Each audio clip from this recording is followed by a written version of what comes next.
এই নেন মা আপনার নাস্তা। এই নাও তোমার নাস্তা।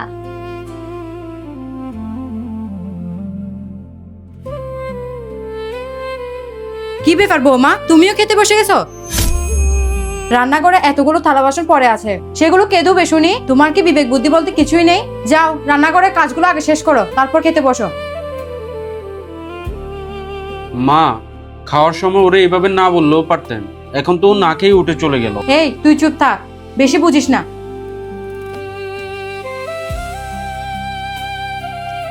বৌমা, থালা বাসনগুলো ধোয়া হয়ে গেলে কাপড় চোপড়গুলো কেচে নিও। কিন্তু মা আমার তো অনেক ক্ষুধা লাগছে, আমি আগে খাবারটা খেয়ে নিই, তারপর নয় কাপড় চোপড়গুলো ধুয়ে দিব। খাবে মানে?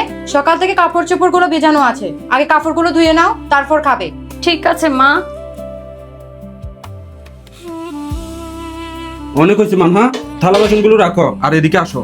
শোনেন মা, সকাল থেকেই দেখতেছি আপনি ওরে শুধু কাজের কথাই বলে যাচ্ছেন, আপনি ওরে কিছু খাইতেও দিচ্ছেন না। ও তো মানুষ, ওরও তো ক্ষুধা লাগে। আর আমি কি বিয়ে করে এই বাসায় কাজের মেয়ে নিয়ে আসছি? আমি বিয়ে করে এই বাসায় কোনো দাসী বান্ধে নিয়ে আসি নাই, আমি ঘরের বউ নিয়ে আসছি। আর হ্যাঁ, তোমাকে একটা কথা সাফ সাফ বলে দিচ্ছি, এই সংসারের দায়িত্ব শুধু তোমার না, এই সংসারের দায়িত্ব সবার। তোমার যখন খাইতে মন চায় তুমি তখন খাবা, আগে খাবা তারপর কাজ করবা। শোনেন মা, এই সংসারে কাজ করা যেমন ওর দায়িত্ব, ওর যত্ন নেওয়াটাও আমাদের দায়িত্ব, বিশেষ করে আমার। আর ও কেন আপনাদের সবার কাপড় চোপড় ধুইতে যাবে? আজকে থেকে যার যার কাপড় চোপড় সে নিজেই ধুবেন। আসো, এখন আগে খাবে তারপর কাজ করবে, আসো।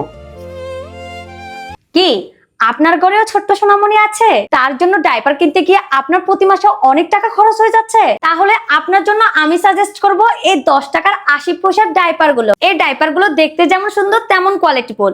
আমার বাচ্চার 0 বয়স থেকে আমি এই ডাইপার গুলো ইউজ করি। সবচেয়ে মজার বিষয়, ওনাদের পেজে এখন অফার চলতেছে, 2 প্যাকেট একসাথে কিনলে ডেলিভারি চার্জ একদম ফ্রি। আমি এই ডাইপার গুলো নিয়েছি যত্ন বেবি শপ ফেসবুক পেজ থেকে। তাই আপনিও যদি বাচ্চার ডাইপারের পিছনে কম টাকা খরচ করতে চান, তাহলে এক্ষুনি অর্ডার করে ফেলুন যত্ন বেবি শপ ফেসবুক পেজ থেকে। পেজ লিংক উপরে দেওয়া আছে।